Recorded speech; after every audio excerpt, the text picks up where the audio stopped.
the basic idea behind AdaHessian is to enable more systematic training of neural networks. So this is a basically pyramid that explains what happens when you're, dealing with a new problem. Let's say, you're definitely not doing ResNet 50 on ImageNet for a new problem, and you want to find a neural network architecture for it, and that requires sampling from different types of architectures, different depth, different width, and you want to train it on a very large data set. So for example, healthcare, we're seeing a lot of new data sets and a lot of really interesting problems, for example, in MRI, and they need a different neural network. They probably need different learning rate. They need different parameters to get to the right accuracy.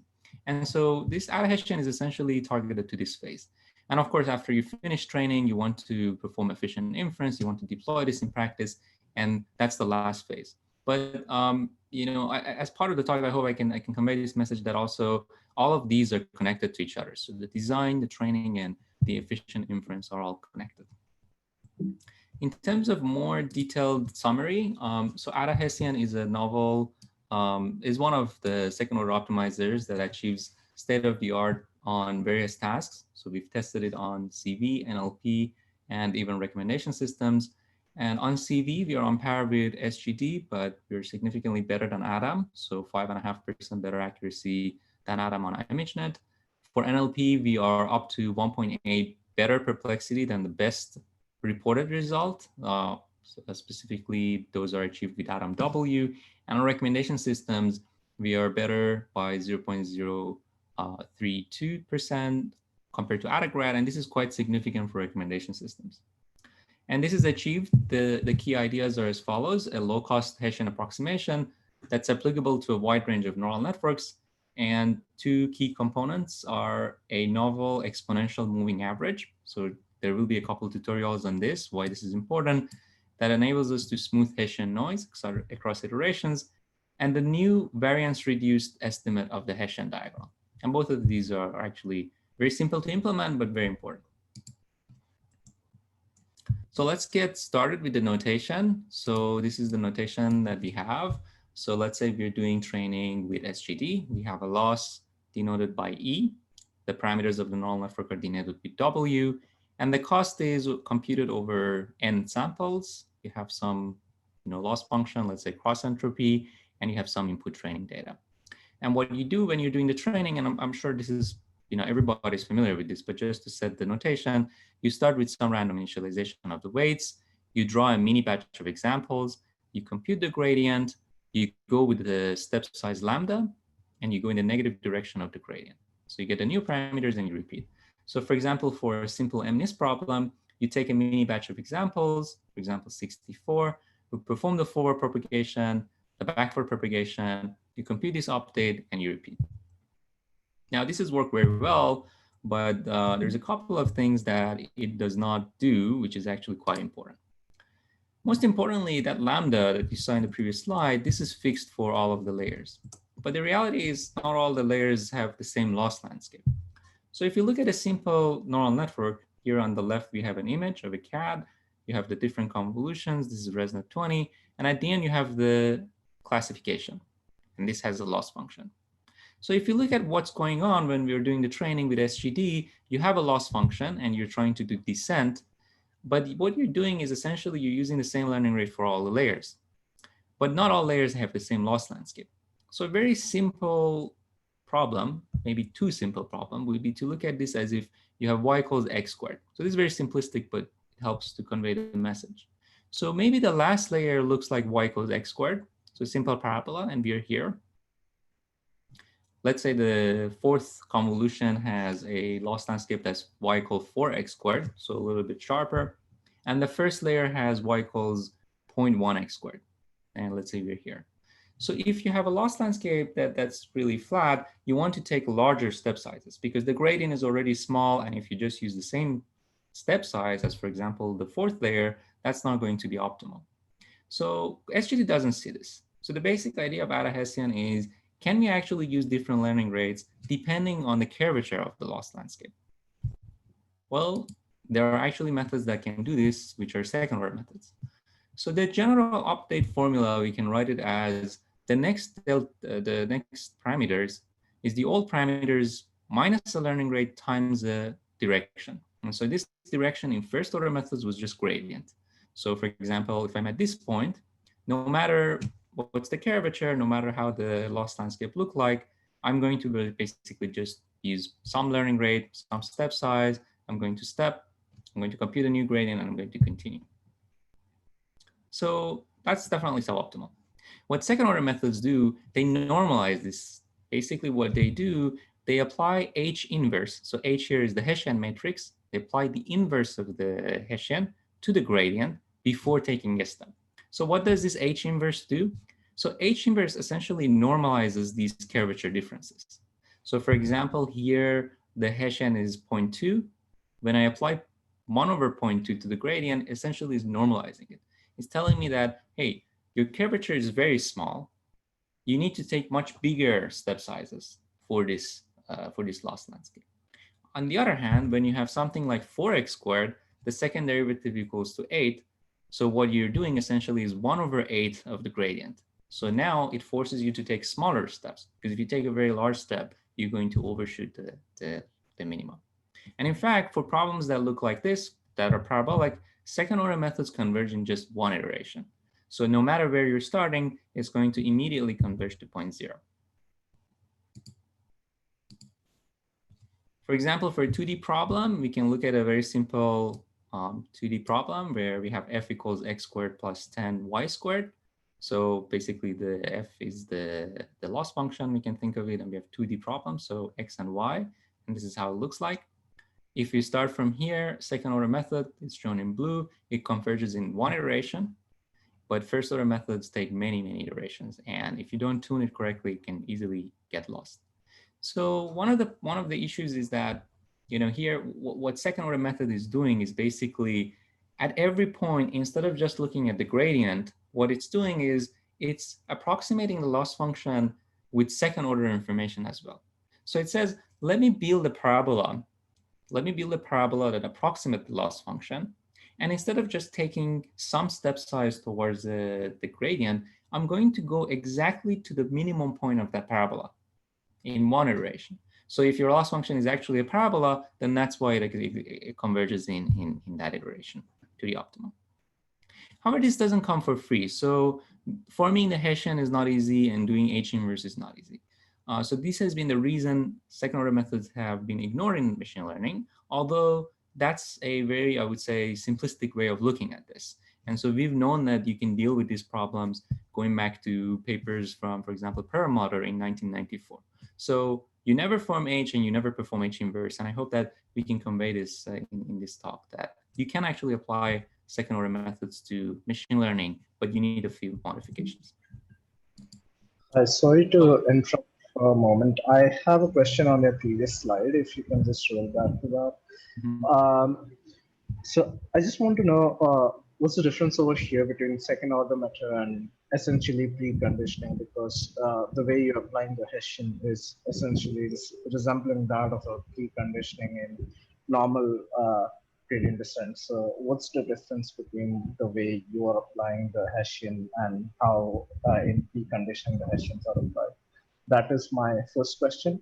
And I have one more question is essentially what you have conveyed, the necessity for exploring second order methods is based on the necessity for tuning the learning rate according to the loss landscape of whatever contour we are exploring at that point of time. So why is second order method a better explanation to explore that domain rather than not going for something like line search, which can also approximate the correct estimate of the learning rate that you need to set to essentially make sure that the network will converge. So yeah, these are the two questions I have as of now. Yeah, that's great questions. Thanks for asking those.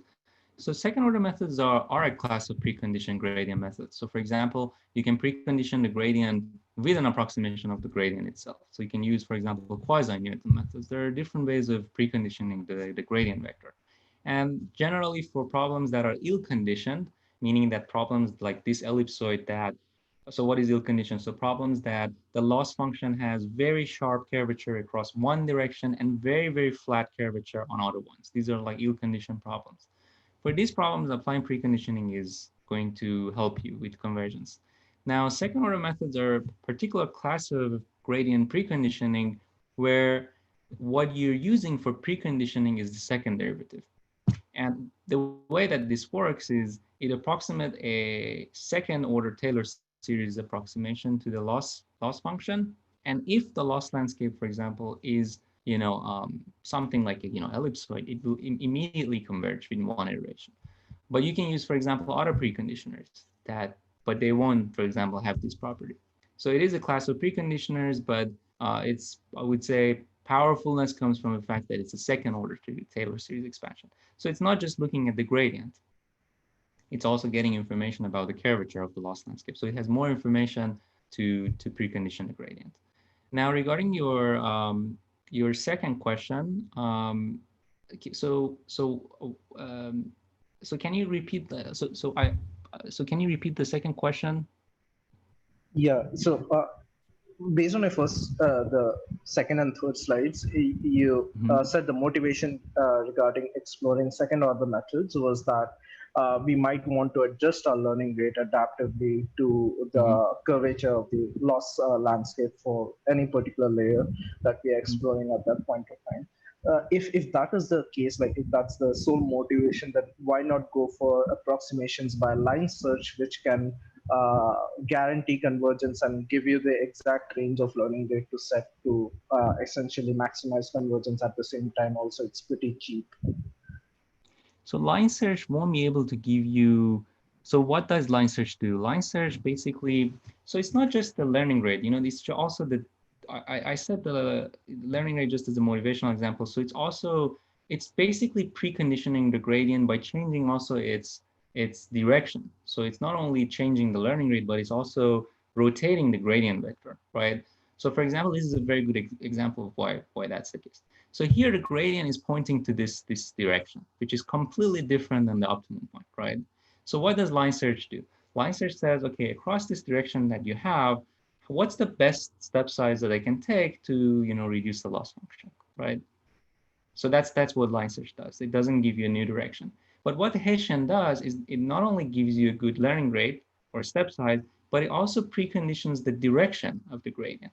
So here it rotates the direction of the gradient to the correct point, which is the optimum.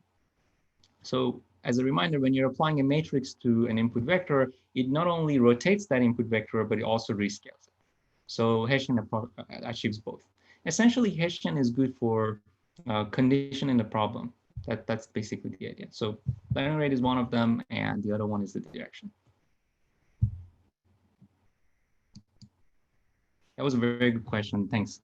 So this was a very simplistic, case in 1D. But what happens when we are in higher dimensions? So we have this loss function. W is not a one dimension. It has millions of parameters. So what about higher dimension? Well, in higher dimension, the gradient is a vector of size, the number of parameters, so that we're all familiar with. The Hessian is the second derivative. So second derivative is a matrix of size, number of parameters times number of parameters. And so this is how the second derivative looks like. Now, this is where everybody stops. So second derivative is very big matrix. Forming it is definitely not possible for high dimensional problems, let alone computing its inverse. However, in many fields like scientific computing, this is being used without any problem. So you don't need to actually form it. You don't need to actually explicitly perform inverse. So you can use randomized linear algebra to do that. So let's take a step back. Let's say we had access to this Hessian. What can this give us? So you have an input X, you have an output Y, you have n layers, and every layer in a CV, you have several different convolutions.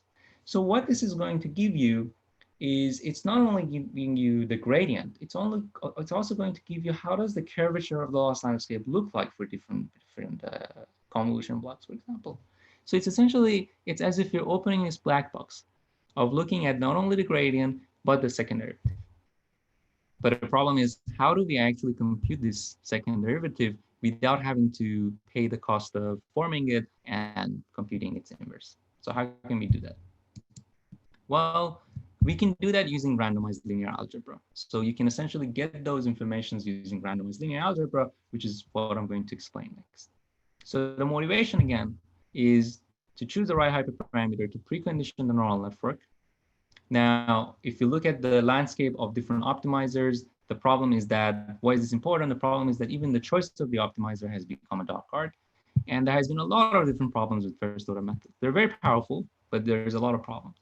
They need brute force hyperparameter tuning.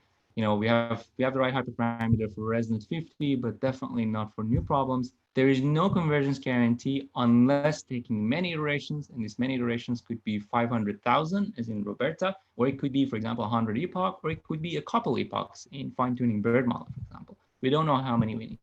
And even the choice of this optimizer has become a hyperparameter. So let's put aside this H inverse for now. Even the choice of the optimizer has become a hyperparameter. So for example, for computer vision, SGD works well. So right now it's the optimizer of the choice, even though you need tuning, still it gets very good accuracy. But when you apply it to NLP, it doesn't work. So significantly worse accuracy. And ADAMW and RADAM have become state-of-the-art for NLP. And for recommendation systems, AdaGrad is the method of choice because it gets better accuracy and has very low memory overhead.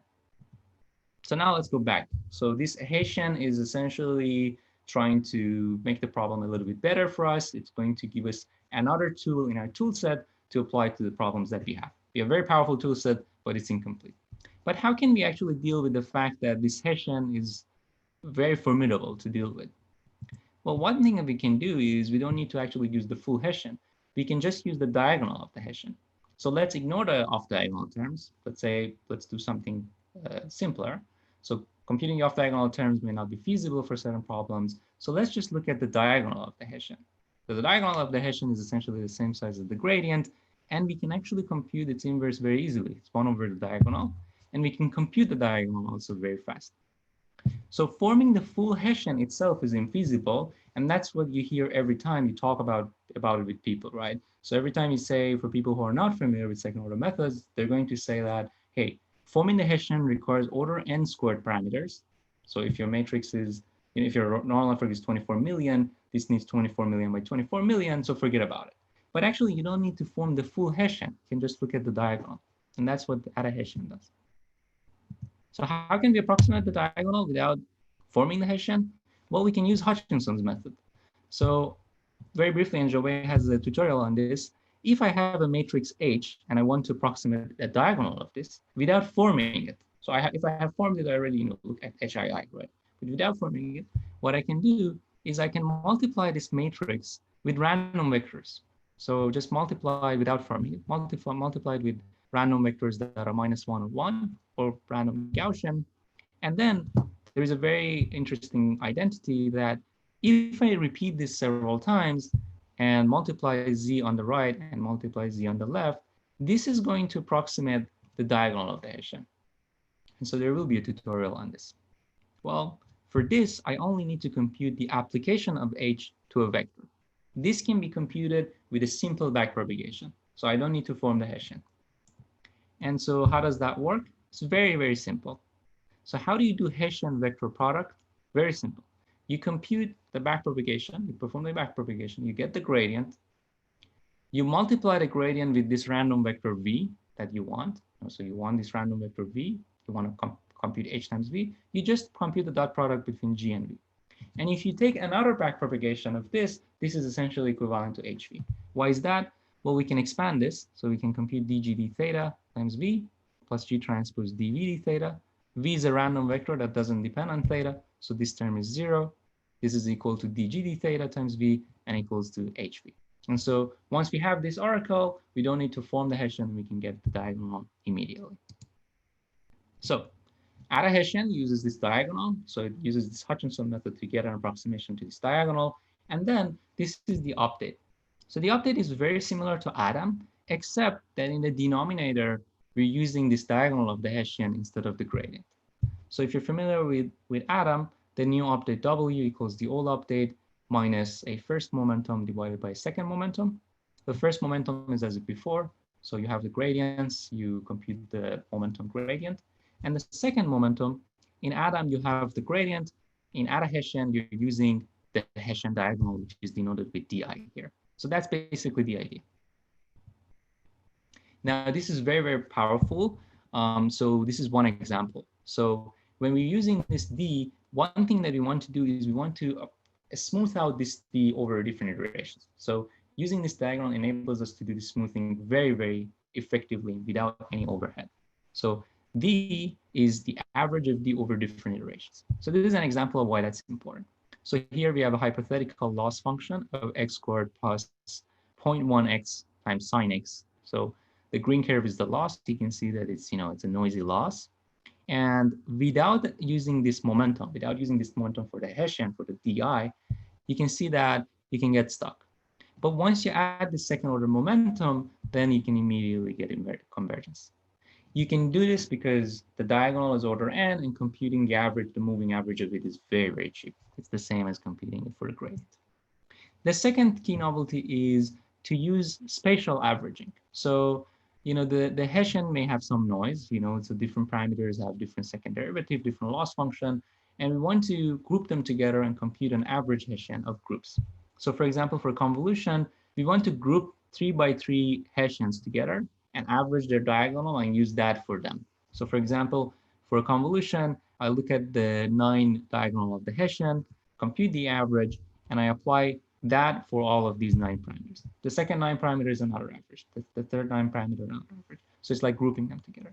For NLP problems like multi-head attention, you can do the same thing by averaging rows or parts of the rows. So for example, this is a multi-head attention where you have 512 tokens and 64 columns. You can perform averaging with averaging all of the rows and using that diagonal averaging for precondition in the gradient. Or this could be a subset of it. For example, it can be 32. So that's something that you can do. And this is why this matters. So for example, here we're showing the estimated diagonal of the Hessian over different iterations. And you can see that without doing this averaging, this is the blue curve, you have a lot of noise in the Hessian. So because every parameter can have its own second derivative that's slightly different. But when you do this averaging, you can see that it's much, much smoother. And this is another thing that you can do very, very cheaply when you're just dealing with the Hessian diagonal. All right, so now let me turn it over to Joey, who's going to go over the summary of the method and results. So Joey? Yeah, hey everyone. So thanks, Amia, for the intro. So I will give the summary of the optimizers and also the results of AdaHessian as compared to other methods. So first of all, we give a summary of the normal first order method and the formula of AdaHessian. So as you can see here, the formula of AdaHessian is very similar to AdaGrad or ADAM or IMS prob. We both have a first order term and a second order term. And if you directly look at them, almost the only difference, if you only look at the formula, the only difference is that you replace GI with DI. So which we can use the second order information in our updating. So that's basically what Amir talked about for the last 15 or 20 slides.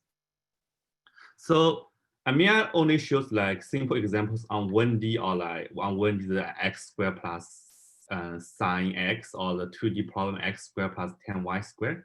So next we will show how it performs on real problems. So our first showcase will be on the CV task. So very normal, we tried on C410 and ImageNet, and we tried the most common network, ResNet 20, ResNet 32, and ResNet 18. So the default optimizer here is the SGD, and it did achieve the state-of-the-art result. But if you replace it with ADAM or ADAMW, as you can see here, the accuracy decreases about 2 to 5%. So if you use the better version, the ADAMW, you can boost the performance by roughly 1% or to 2%. But they're still but they are all lower than SGD. However, if you replace it with AdaHessian, you can see AdaHessian achieves roughly the same accuracy as SGD. On some tasks, it is slightly better. On some tasks, it is slightly worse. So it's roughly the same, I would say. So if AdaHessian can achieve similar accuracy on CV, can it achieve similar accuracy on NLP? The answer is yes. So the next thing we try is on machine translation, and we try on 2 transformer models on 2 different data sets. So as you can see here, since ADAMW, I would say the default optimizer, so SGD don't perform such well anymore. So the accuracy or the BLEU score on IWSLT and on WMT is like 2 to 7% lower than ADAMW. However, if you use AdaHessian, you can still achieve like even better results than ADAMW. So on IWSLT, we are roughly 0.3 better than ADAMW, and on WMT, we are roughly 0.33 better than ADAMW. Then this is like only one task, so we also try it on language modeling. So another NLP task, and we try two different transformers on two different data sets. So still, as you can see, SGD performs even worse than the previous task. So for example, on Wikitest 103, the perplexity is like more than 50 worse than ADAMW. However, if you want to use AdaHessian, you can achieve roughly like 1 to 1.8 better perplexity on ADAMW on different data sets. So those are kind of small tasks on, I would say, for NLP. So recently, we also try AdaHessian for a BERT-based model. So which is called squeeze BERT. And we only try to use AdaHessian on the fine-tuning stage. So basically, the model is still trained on ADAMW, and then you want to like apply for different downstream tasks. We either use like ADAMW or AdaHessian, and we tried on the GLEU benchmark. So as you can see here, we tried on 1, 2, 3, 4, 5, 6, 7, 8 tasks on GLEU. And for these 8, 5 out of them, like AdaHessian achieves better results, varies from like 0.1 to like 1% better like accuracy. And on some tasks, ADAW still works better. But overall, the average accuracy of ADAMW is like 86.9, and the average score of AdaHessian is 87.3, which is like 0.4 better. So that is a lot for a BERT model, since usually you need to increase your hidden dimensions or increase your layer to achieve like 0.5 or 0.3 like better accuracy. But here, only replacing the optimizer can already give you like 0.4 better accuracy. And finally, we try AdaHessian our recommendation system. So particularly, this is the DLRM model Criteo dataset, Criteo Kaggle datasets. And the default optimizer is AdaGrad. So on the left-hand side, we plot the training and the testing accuracy curve. So as you can see, although the training are roughly the same for both like AdaGrad and AdaHessian, the testing curve for the testing curve, like after like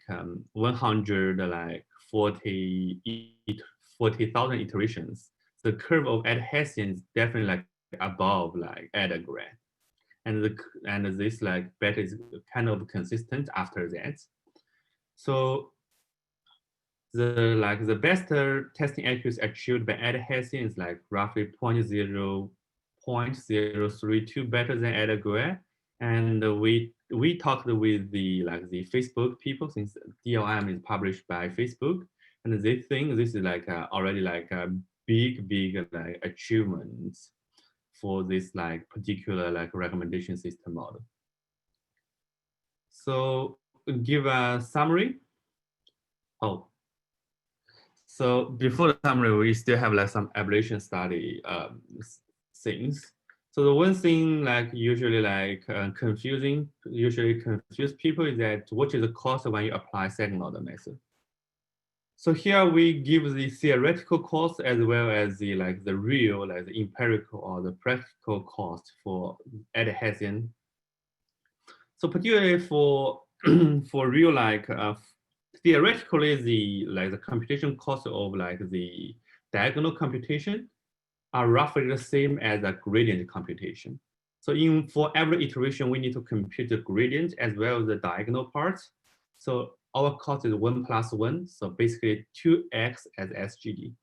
However, in practice, as we can see for ResNet 32 CFR10 on CFR10 datasets, the real measured cost is roughly 3.2 times as SGD.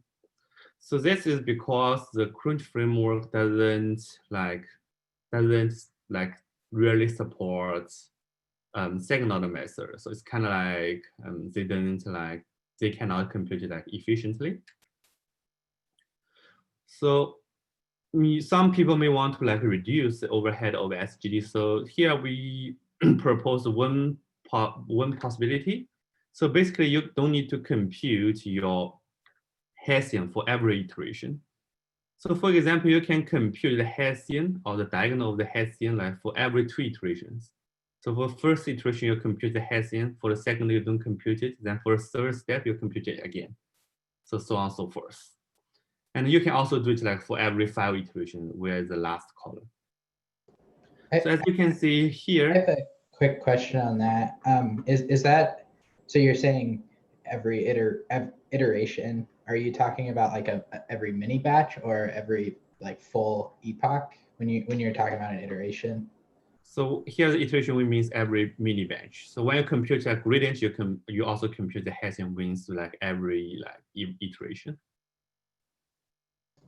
Okay, sorry, yeah. I also have a question. Are you then for the update step, are you still applying the Hessian, or are you doing like the first order? You still apply the Hessian. You can think it's like you compute Hessian once, but use it for like 2 updates, kind of like that. Okay, thanks. So as you can see here, like the accuracy with like deleted Hessian still works pretty good. So for example, for ResNet 20 on CFR10, actually the best accuracy is achieved by like compute Hessian for every 2 steps. So which is roughly like 0.27 better than like every step. Although for like maybe for ResNet 32, the best accuracy is achieved by computing Hessian for every step, but like the discrepancy between like various steps and every step is very small. It's within like 0.2%. So do you have sorry, quick question. Sure.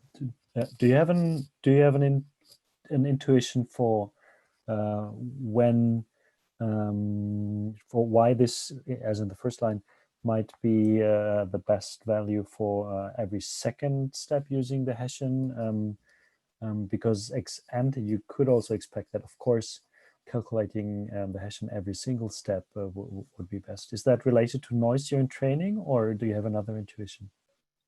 So that's a very good question. So I think, we think maybe like the possible reason, like sometimes since first of all, as you can see, when we use like a stochastic like algorithm to compute the diagonal part, it will already introduce like some of the noise. So either use like every step or every like 2 steps, the noise are there, and the noise are, to be honest, is dominated by the randomized linear algebra, not by the frequency. So unless you don't like decay your like the frequency to be a very low number.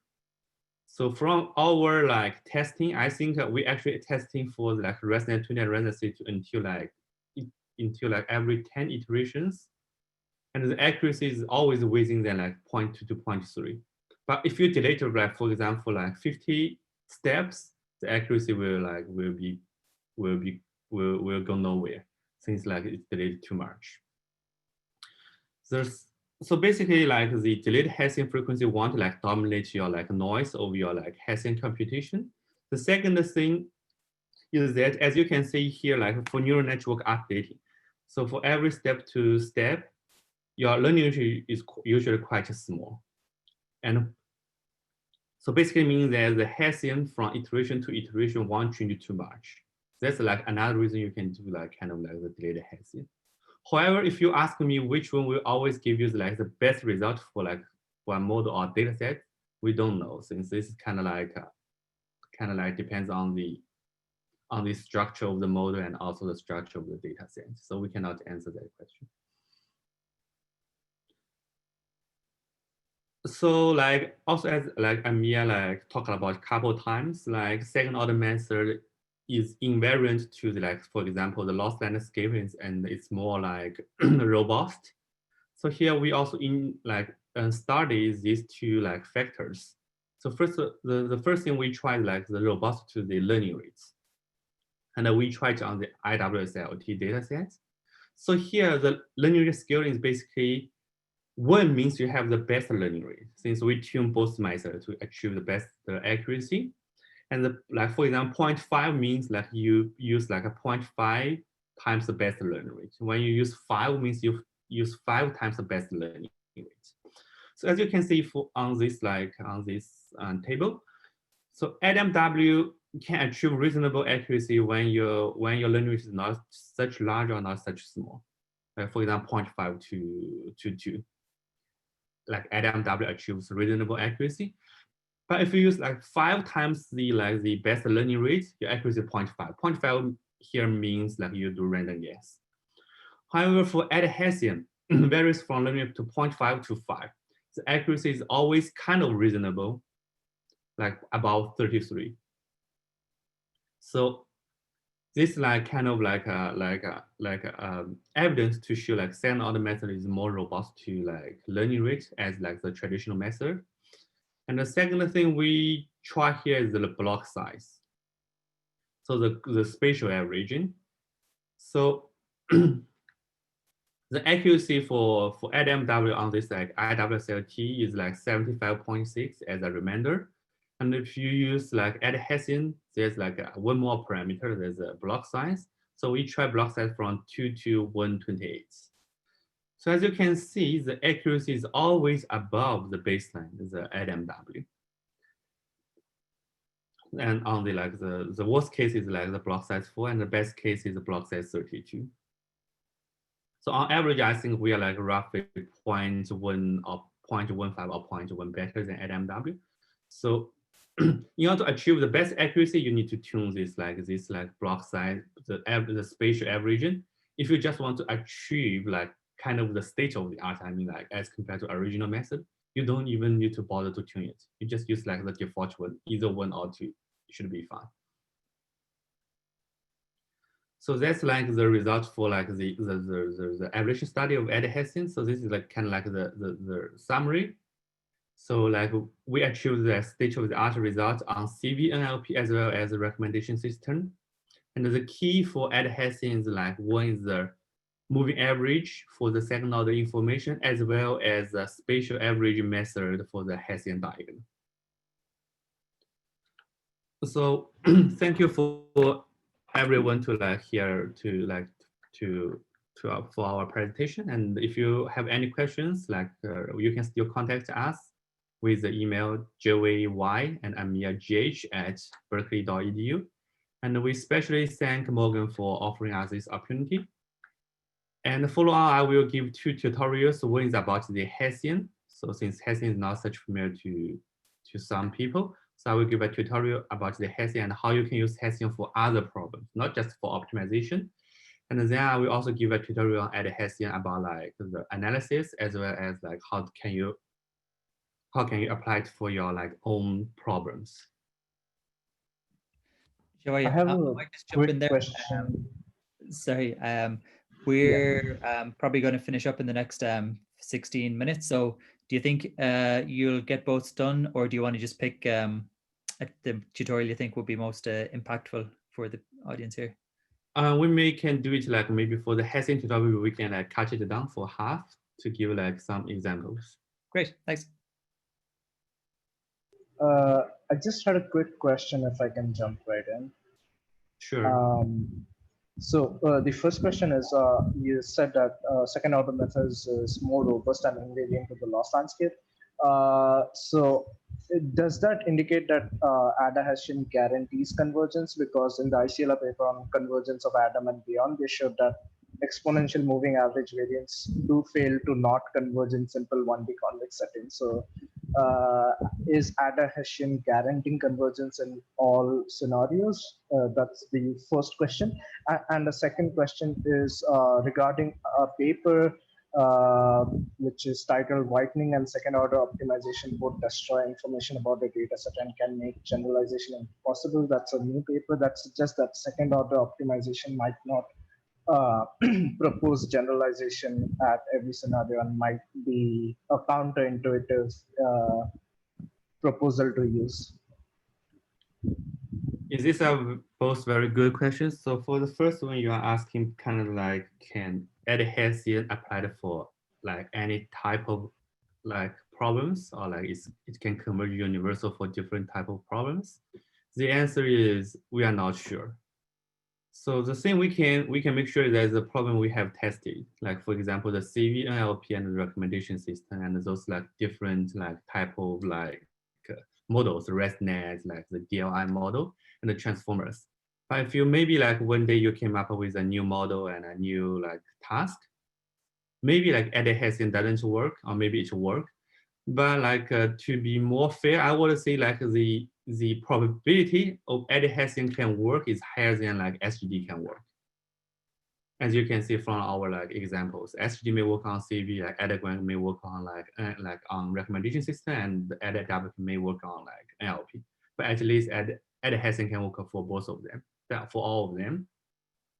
And for the second question about the whitening paper.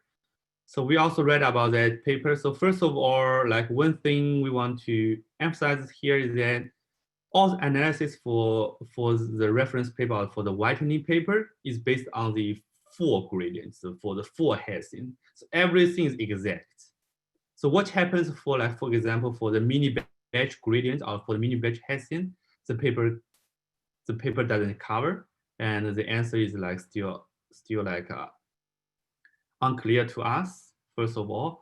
Also, the second part is that like even in the paper, the author mentioned that if you use some regularization method, you can usually make second order method work. And to be honest, regularization is applied for all of the neural networks. For example, you will use the weight decay. You may use like dropout on the like a transformer model. And particularly like for some reasons, a lot of people argued about that, like the initialization of a neural network is even like a, what do they call it? Implicit regularization. So regularization is everywhere in deep learning, and usually even in like least square problems, you will add like L2 regularization as a ridge regression problem.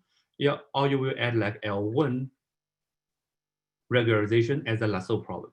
So regularization is almost everywhere in deep learning. So we don't know like how like, since the paper only argues that regularization can help you there, but we don't know like how much regularization can help. That is also like an unclear part to us. I hope I answered the question. Yeah, thank you. So we will move to the next step. So I will begin to share my screen. So can anyone see my screen? Yep. So great. So I'm not sure if like my screen is big enough or not. So I will increase the size.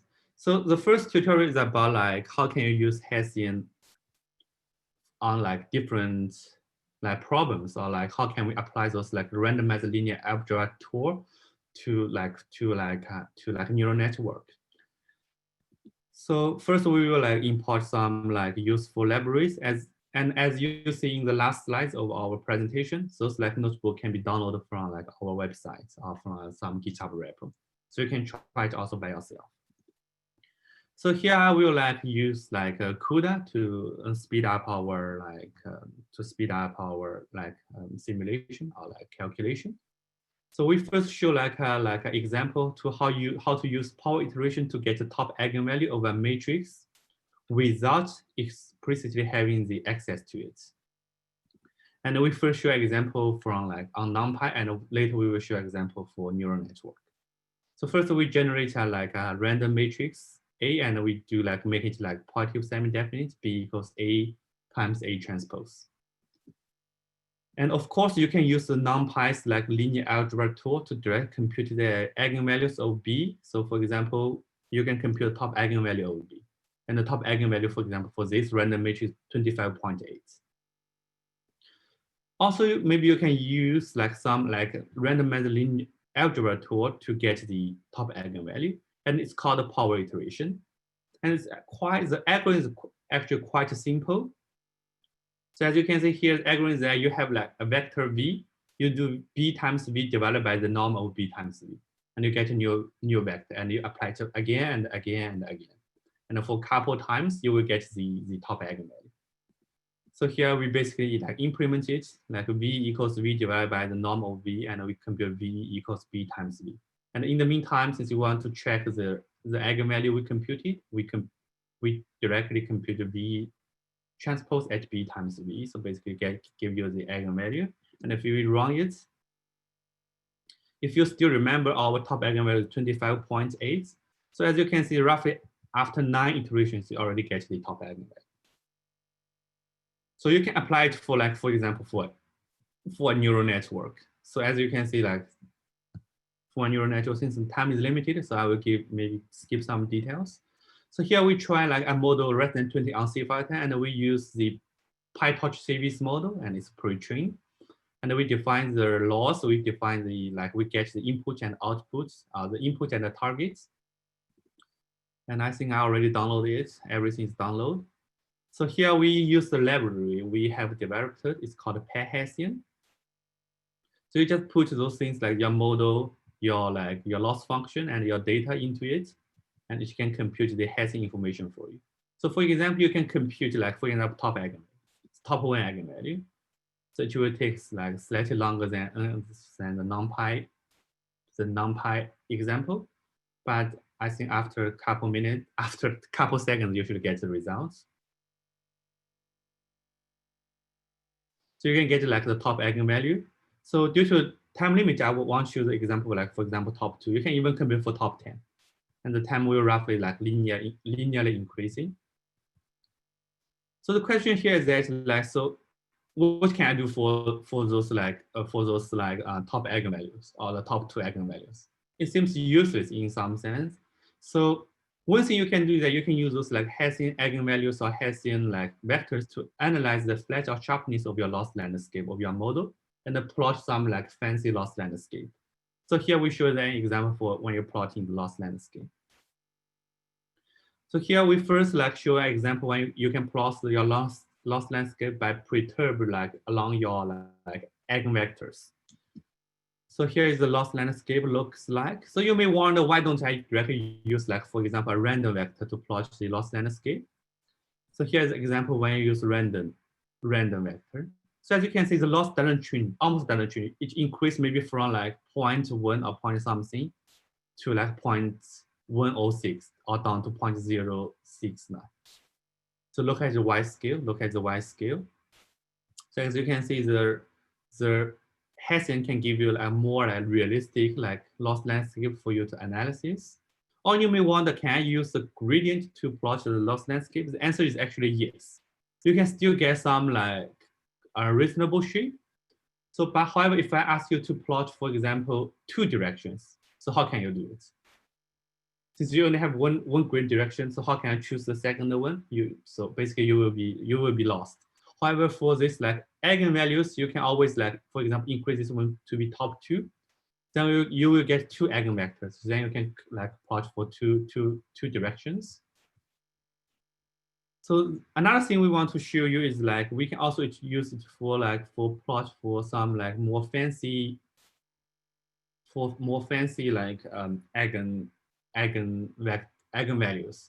So here we show example. Actually, you can use our library to plot the full eigenvector space of the full, like, what do they call it? For the full distribution of your eigenvalues. So basically, not only the top 1 or top 2. For example, for ResNet 20 on CFN, you will roughly have 0.3 million eigenvalues. So using some method in the library, you can actually compute all of them like in once. So this is will show up within, I think, within 1 minute. So let's see.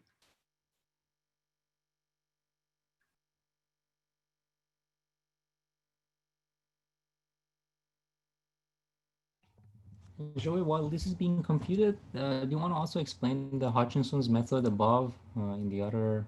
Oh yeah, sure. So there's also like another method called like Hutchinson method.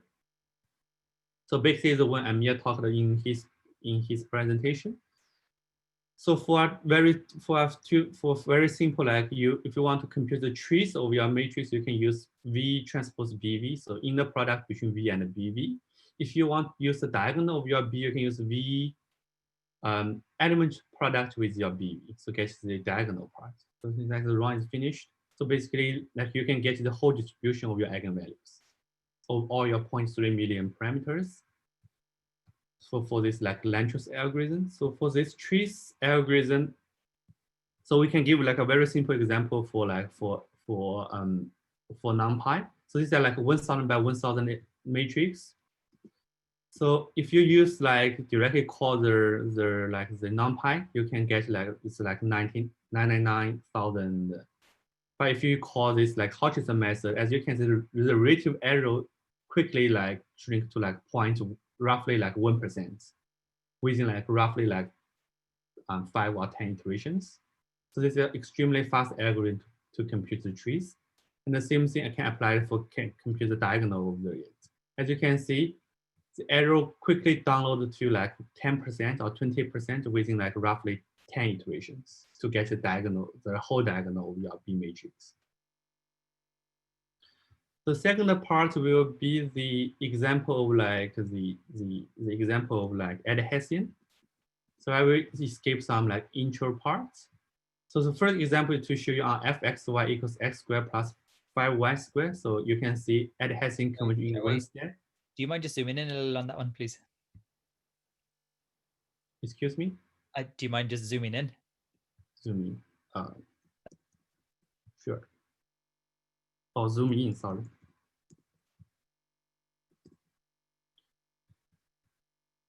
So we also give like the second example is basically if you have the cross term x squared plus 5y squared plus xy, and as you can see, like AdaHessian still can converge within like a couple iterations. And the most exciting example is when you have some sigmoid noise. So you have like plus 1/2 sine plus 1/2 sine. So you can see these sine functions are basically some like small noises. So here we show 3 different examples. If you don't use any momentum, so without first order momentum, without second order momentum, so 0, 0 for gradient and for Hessian, you will stuck in some like local minimum, as you can see. After like 13 iterations, you're stuck.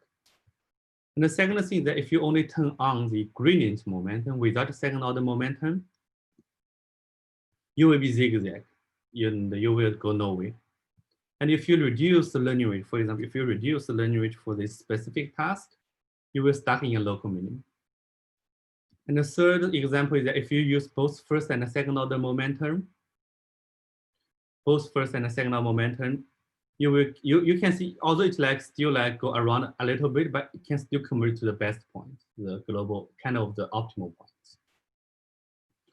So those are like some like simple examples like created by someone else. It's actually not created by us. It's created by the author of this repo, Harald. But so we directly like kind of like borrow his idea to show the user case for AdaHessian.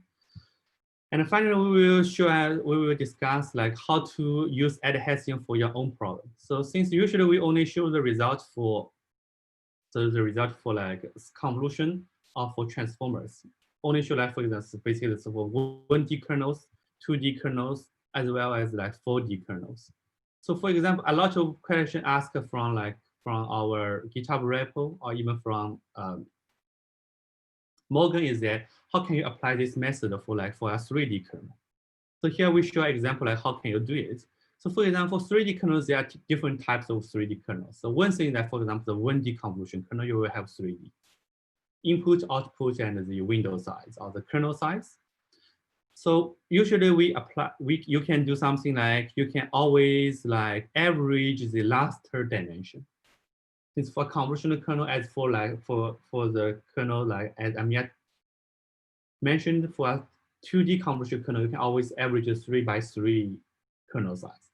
So for here, you can also like average the last dimension, the dimension 2. Or you can do it like by like customize. So for example, you want maybe not since like for example, your 1D kernel, the 1D kernel size is 6. So you want to average like 3 by 3. So what you can do is always like you can like flatten your kernel to be like n by 3, for example, n by 3, and then you average the second dimension, the dimension 1, and divided by the block length. So basically, then you can like compute the dimension. And the same thing holds actually for 4D dimension. Although, like as Amir said, you can always like average for the last 2 dimensions, the 3 by 3 kernel. But actually, you can also like customize it. You can also customize it. You can maybe only want to like average by like the length of 3. And also the same thing holds for, I think, for 1D kernel as well for 2D kernel. You can always like average the last dimension, but you can also like customize it. So and this example is actually in the kind of the official our implemented AdaHessian library. There is a folder called instruction, and it will include this like example, and you can use the example for your like own like problems. I think that's all for the like tutorial. Brilliant. Great. Thanks very much, Joy. Really enjoyed that. I'm happy to stay on the call. I could talk about this or listen to this all day, I think. But I just wanted to make sure folks who just had the hour could get the most out of it. If anyone has any questions, please feel free to unmute or type in the chat. I've got a bunch here, so I might kick it off on the calculation of the trace, like both in your tutorial and in the code itself. You or rather the theory shows it's like you're calculating the expectation, right? But I would have thought the expectation, you need to essentially you're averaging, right? So you calculate it a bunch of times and then average out the results. So do you find that if you were to run that calculation like multiple times and then average the results, you get better in performance? Better say accuracy at the cost of like obviously increased computation? So that's a very good question. So actually we tried for a couple iterations, but we can never reach like a reasonable number to calculate the expectation. Since as I show in the like 1000 by 1000 example, you at least need like 10 like steps to get like roughly like 20% like error for each dimension. So if you like kind of like linearly scaling it, then for a neural network, you have 1 million point. So you need to calculate like, for example, a couple thousand times. So that's definitely like out of the scope of like optimizing like neural network. So actually we never like tried to do that. But within like couple iterations, the results are roughly the same, since the error are roughly like kind of the same. Yeah. Okay, cool.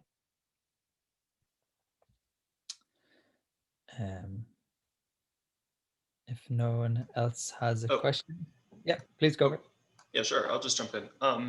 Yeah, so no, this is really, really cool. I vaguely recall reading a paper last year, and actually I don't know if it was even accepted to the conference it was submitted, but it was on like the eigenvalues of, for the Hessian matrix, I think are broader when you take sort of mini batch samples from the data versus like the underlying I guess process that generated that data. So if there's like some true Hessian matrix that describes, the model and or the data, then it turns out that the sort of the eigenvalues take on a broader distribution. And I think this is maybe related, or this could be related to the way that you sort of take these block averages, I think, of the eigenvalues that was presented earlier. I was just wondering, have you tried other ways of like either rescaling the eigenvalues or altering them in any other way other than taking averages?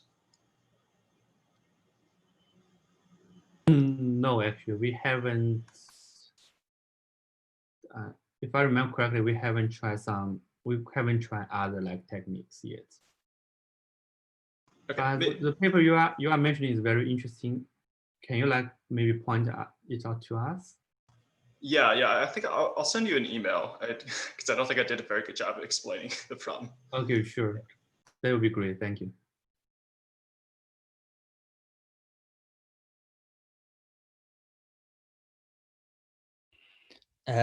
Joey or Amir, would you mind, you'd mentioned when we had a quick chat yesterday, potential work to maybe increase the computational performance, by potentially only calculating the diagonal, or basically only using AdaHessian on a smaller number of layers of a model and using another optimizer for the rest. Could you speak to like that, or like any other ideas you have on how you could make this even more faster and even easier to use in practice? Sure, maybe I will explain part of it and Amir will explain the second part. So for the particular technique, like Morgan asked, is we already show like the one slides on like ResNet 20 and ResNet 32. If you remember, we can do like delayed Hessian updates. However, if you directly apply it to like NLP models, it won't work. Since like for NLP models, as you can see, the embedding layer, when you do like one mini batch, the embedding layer is like, you can only like update like couple like or like thousands of like those like layer, those like rows for every mini batch. So if you delay the Hessian update, so basically a lot of those layers will be not like, so the Hessian will be not updated. So the kind of like your Hessian momentum will be maybe delayed for like 50 iterations, as we said. And for those some layers, maybe you cannot select them for the next like 50 iterations. So one thing you can do is quite like interesting or quite simple is that like you can always like use like ADAMW or SG to update those like kind of like embedding layers for both recommendation system and like NLP. And for the later layers, for example, the multi-head dimension of the multi-head attention, as well as those like FC layers, you can use AdaHessian. Since those layers will be updated every iteration. So that's like one suggestion if you want to like speed up your computation. And actually in the practice, we saw sometimes like this will work even better than use like AdaHessian to update the whole network for every iteration. And this one can also speed up your computation. And Amir has some other ideas to like speed up the AdaHessian. So I will transfer to Amir. Yeah, thanks a lot, Joey. That was a very good point about using for sparse updates. You can use some hybrid method, like if you want to use delayed Hessian, then you can do something hybrid.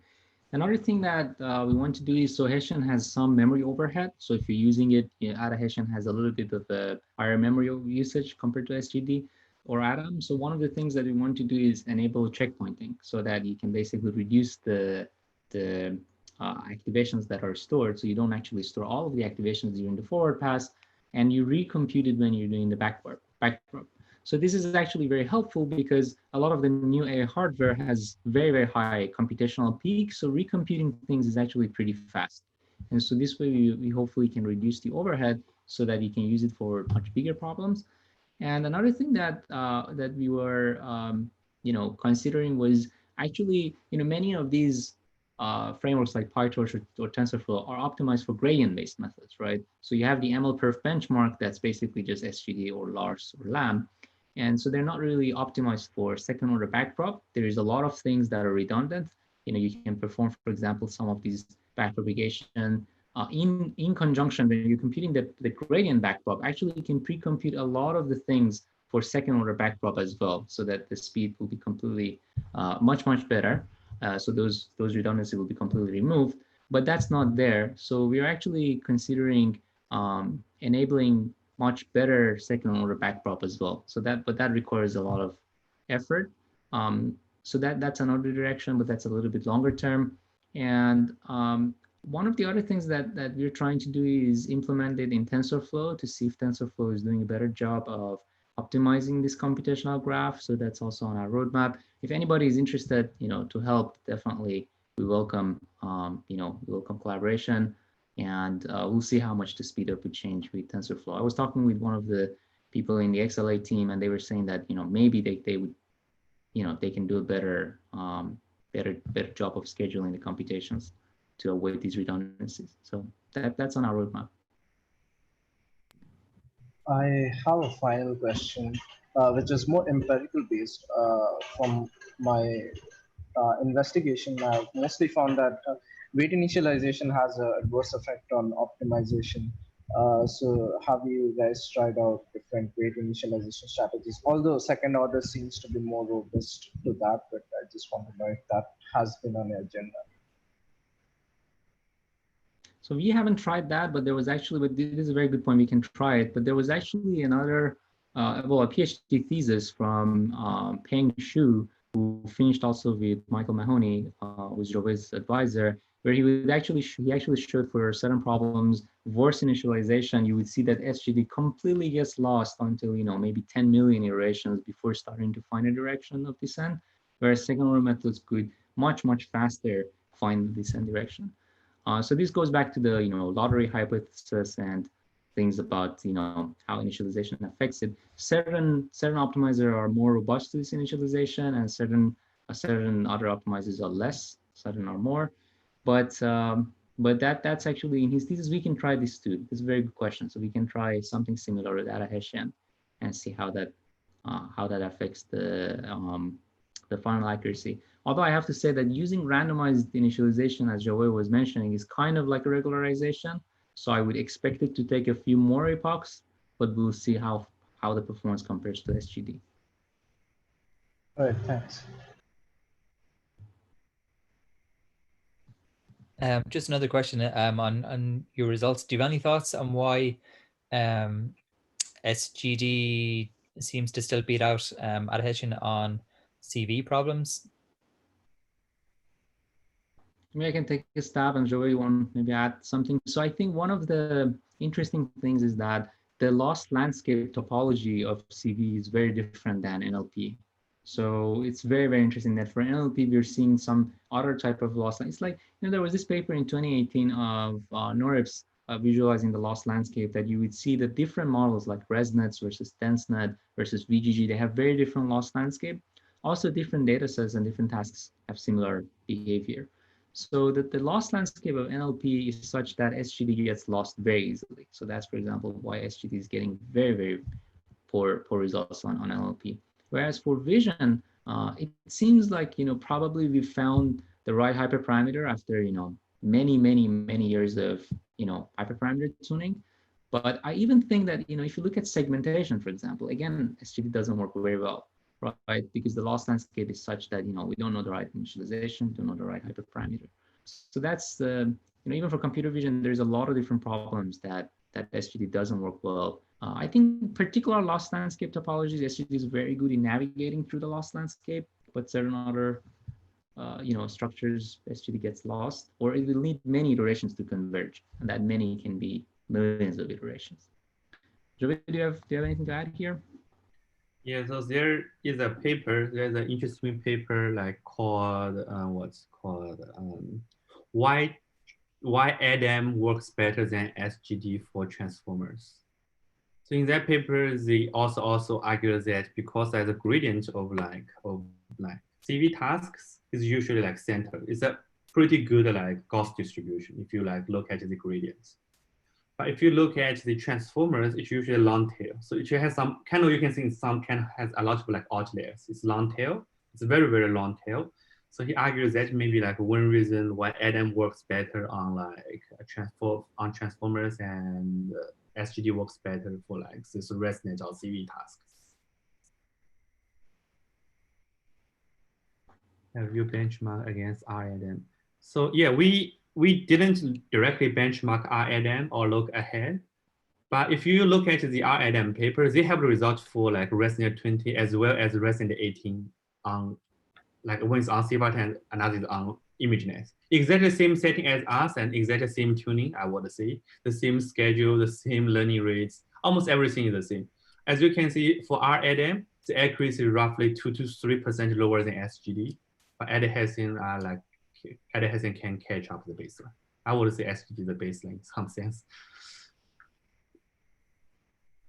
Actually, I just today I didn't get a chance to finish, but I can share a little bit of testing I'd been doing just on the fast.ai ImageNet dataset, and I tested Ranger there, which is yeah, look ahead plus or Adam. If I can find the table, here we go. Share this.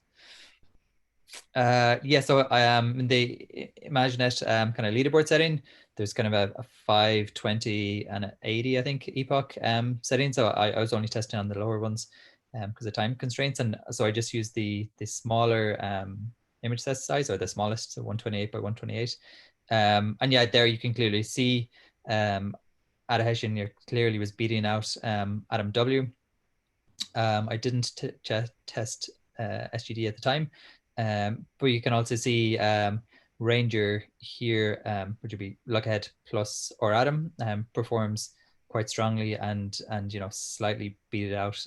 Although this is these are both only kind of 3-run averages, so they could be more significant. But I thought what was interesting as well to see is that even yeah, doing the gradient update every second step, AdaHessian was still beating out ADAMW like fairly comfortably. But what I also would be curious to try, although I haven't really thought about it, how to implement it properly yet, would be to use look ahead plus AdaHessian, and maybe that doesn't make sense. Maybe I need to look ahead again, but potentially that combination might beat out Ranger and even SGD. Yeah, thank you for providing those information. Someone asked, have you considered SLS? Sorry, I'm not familiar with this like terminology. What is SLS?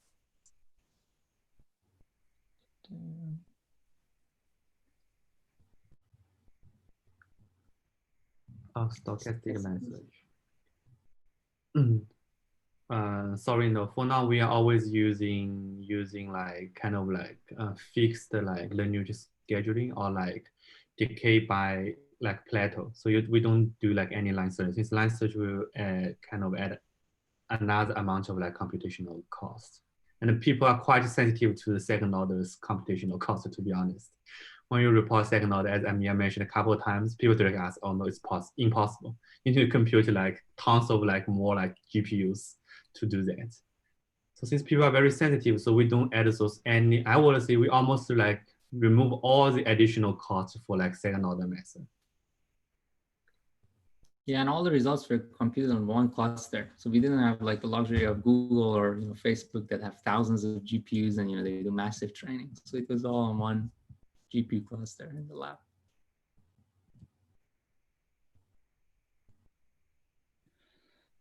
Brilliant. Yes, so if no one has any other questions, I think we can wrap up here.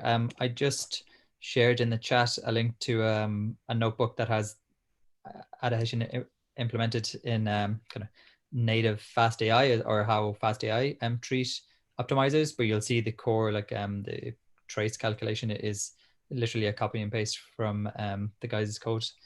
Yeah, I think that's about it. Unless anyone has any other questions. But a huge thanks to Joy and Amir for taking the time and spending the hour and 20 minutes teaching us all about AdaHessian, and super looking forward to following the work. It sounds like this might only be the beginning of a big change in the optimizers world. Thanks a lot, Morgan. Thanks so much for everyone for all the great questions and for taking the time to attend our talk. Yeah, thank you all. Brilliant. So yeah, thanks very much for that. If anyone has any other suggestions, if they'd like to see more of these sessions, please give me a shout on Twitter. That's at MCG Energy. It's probably the easiest place to get me, or on the fast.ai forums. I think Diganta, it'd be interesting maybe to have a chat with him about Mish or any other techniques that have kind of been proven to work in a practical sense on that we've shown in the fast.ai community. But yeah, I'll stop talking now, and thanks very much, all. Have a good day. Thanks so much.